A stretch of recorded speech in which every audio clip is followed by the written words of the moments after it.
Odmah krećemo sa pripremom našeg zdravog prirodnog leka za jačanje kostiju i zglobova. Prvi sastojak je suvo grožđe. Ovo malo voće je prava riznica minerala koji su važni za zdravlje kostiju i zglobova. Izmerit ćemo 50 grama suvih grožđica na vagi.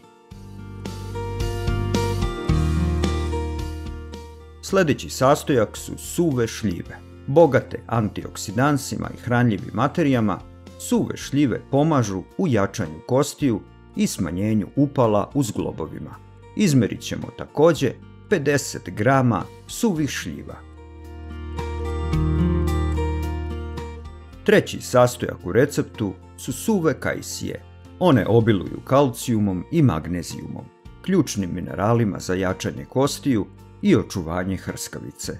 Izmerit ćemo 50 grama suvih kajsija. U svaku od ovih posuda sa suvim voćem dolit ćemo vodu sve do vrha, a zatim ih ostaviti da odstoje 10 minuta kako bi suvo voće omekšalo i oslobodilo se preostalih nečistoća. Nakon što je odstojalo 10 minuta, suvo grožđe ćemo odcediti i prosušiti na papirnom ubrusu. Ovo malo voće prirodno sadrži kalcijum i fosfor, minerale koji doprinose očuvanju čvrstoće kostiju i zdravlju zglobova. Sada ćemo odceđeno suvo grožđe iseckati što sitnije.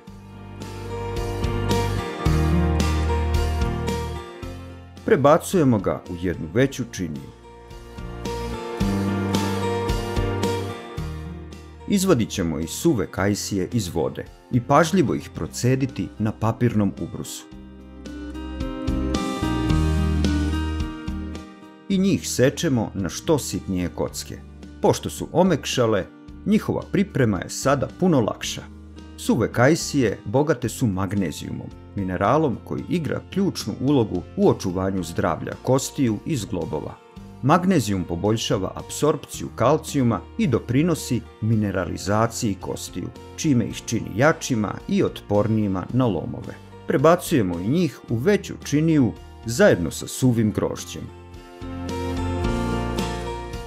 Sada ćemo izvaditi i suve šljive iz vode, ostaviti ih kratko na papirnom ubrusu da upije višak vlage, pa ćemo i njih sitno iseckati.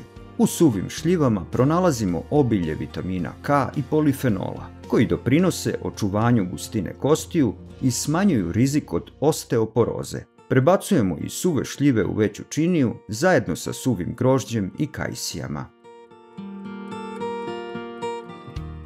Nakon suvog voća na red stižu i orašasti plodovi. Prvi na redu su orasi. Izmerit ćemo 100 grama ovog dragocenog ploda, koji pomaže u smanjenju upala u zglobovima. Odmah posle oraha merimo i bademe, također 100 grama. Bademi su odličan izvor kalcijuma i magnezijuma, ključnih za čvrstoću i regeneraciju kostiju. U obe posude sipamo vodu sve do vrha, tako da se orasi i bademi što bolje natope. Ostavit ćemo ih da odstoje u toj vodi najmanje sat vremena. Vi ove orašaste plodove možete natopiti u vodi i držati ih tako i preko noći. Sada vadimo orahe iz vode i stavljamo ih na papirni ubrus da upiju višak vlage. Natopljeni su pa su mekši i lakši za sečenje. Vi možete koristiti i električnu seckalicu ako želite da ubrzate proces.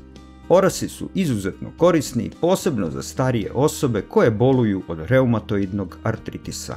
Bogati su omega-3 masnim kiselinama koji pomažu kod upala i bolova u zglobovima. Pored toga sadrže mangan i bakar, minerale koji su važni za jačanje kostiju i regeneraciju hrskavice. Kada ih iseckamo, prebacujemo orahe u činiju sa ostalim sastojcima. Izvadit ćemo i bademe iz vode i kratko ih ostaviti na papirnom ubrusu da upiju suvišnu vlagu. I za njih možete koristiti električnu seckalicu ako vam je tako brže i lakše. Bademi su odličan izvor kalcijuma i vitamina E koji pomažu u jačanju kostiju i zaštiti zglobova od oksidativnog stresa. Kada ih sitno iseckamo, dodajemo ih u činiju sa ostalim sastojcima, čime naš recept postaje još bogatiji hranljivim materijama. Stigao je na red i domaći prirodni med. Možete koristiti bilo koju vrstu, bagremov, šumski, livatski, potpuno je svejedno, ali je najvažnije da vaš med bude organskog porekla. Izmerit ćemo 100 g meda na vagi. Sada i njega dodajemo među ostale sastojke. Med sadrži enzime i antioksidanse koji podržavaju zdravlje zglobova i smanjuje upale u telu. Sada sve to polako mešamo drvenom kašikom kako bi se sastojci još bolje sjedinili i upili hranljive materije iz meda. Dodajemo našem receptu i jedan organski limun. Najpre ga sečemo na pola, pa ćemo iscediti sav lekoviti sok. Limun je bogat vitaminom C, koji je važan za proizvodnju kolagena i zdravlje kostiju i zglobova.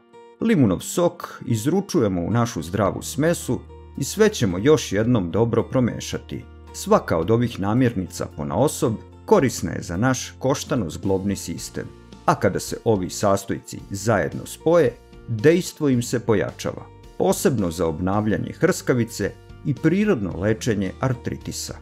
Prebacujemo sve u jednu manju teglu sa poklopcem. Ovaj prirodni lek za zglobove i kosti je potpuno bezbedan za korišćenje. Dodat ćemo i par kolutova limuna. Zatvoriti teglu i čuvati je u frižideru. Svako jutro uzimajte po jednu kašiku smese na prazan stomak i rezultati će vas oduševiti. Ako želite da izvučete maksimum iz ovog prirodnog leka, koristite ga uz domaći melem za zglobove i kosti od samo 2 sastojka. Zajedno daju najbolje rezultate. Kliknite na ovu sliku i pogledajte i taj video.